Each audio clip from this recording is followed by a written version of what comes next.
छत्तीसगढ़ के उप मुख्यमंत्री अरुण साव ने कहा, छत्तीसगढ़ और उड़ीसा का बहुत करीबी रिश्ता है। छत्तीसगढ़ के ज्यादातर लोग भगवान जगन्नाथ को मानते हैं।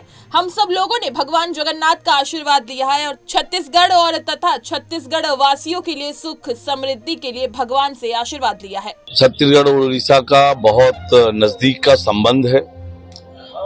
छत्तीसगढ़ के अधिकांश लोग भगवान जगन्नाथ को मानते हैं। हम सब लोगों ने भगवान जगन्नाथ का आशीर्वाद लिया है। छत्तीसगढ़ और छत्तीसगढ़ वासियों के सुख शांति और समृद्धि के लिए आशीर्वाद भगवान जगन्नाथ से लिया है।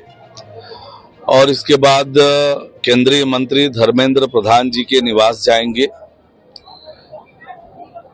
उनके पूज्य पिताजी का देहावसान हुआ है और शोक संतप्त परिवार को अपनी सहानुभूति प्रकट करेंगे। परिवारजनों से मिलेंगे, अपनी संवेदनाएं व्यक्त करेंगे। एसीपी बुलंदशहर ग्रामीण डॉक्टर तेजवीर सिंह ने बताया, आज बुलंदशहर देहात के 4 तहसीलों में और 15 थाना क्षेत्रों में जुमे की अलविदा नमाज शांति पूर्वक संपन्न हुई है। मेरे द्वारा भी क्षेत्र में भ्रमणशील रहकर सुरक्षा व्यवस्था सुनिश्चित कराई गई है। आज बुलंदशहर देहात के सभी 4 तहसीलों में और 15 थाना क्षेत्रों में अलविदा जुम्मे की नमाज सकुशल संपन्न हुई है।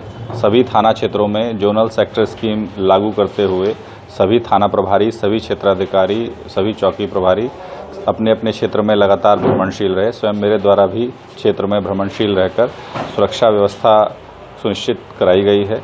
सभी जगह जुमे की नमाज शांतिपूर्वक सकुशल संपन्न हो गई है।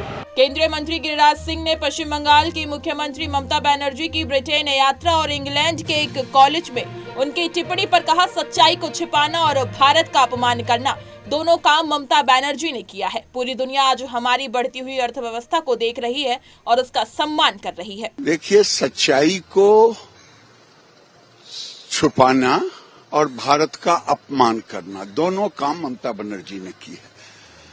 जो पूरी दुनिया आज बढ़ती हुई अर्थव्यवस्था को देख रही है, जान रही है, सम्मान कर रही है। मोदी जी के नेतृत्व में जो अर्थव्यवस्था बढ़ रहा है, IMF कह रहा है।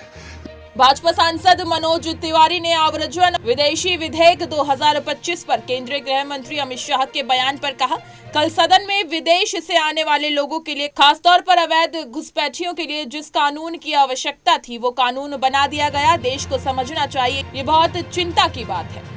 कल सदन में विदेश से आने वाले लोगों के लिए और खासतौर से इलीगल घुसपैठियों के लिए जिस कानून की आवश्यकता थी, कल वो बन गया, पास भी हो गया।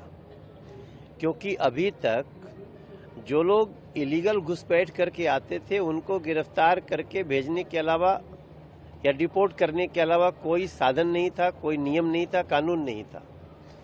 कल ये कानून हो गया कि अब अगर इलीगल घुसपैठिया पकड़ा गया तो उसको 5 लाख रुपया तक की सजा, जुर्माना और 5 साल तक की कैद, और अब ये पूरे देश के लिए लागू हो जाएगा।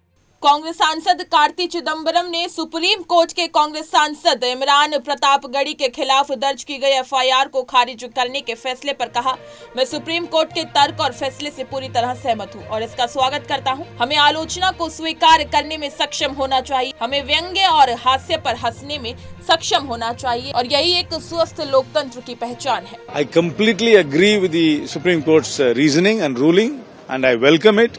We must be able to take criticism, we must be able to laugh off at satire and humor, and that is what is a hallmark of a healthy democracy, and I completely support the decision of the Supreme Court and welcome it.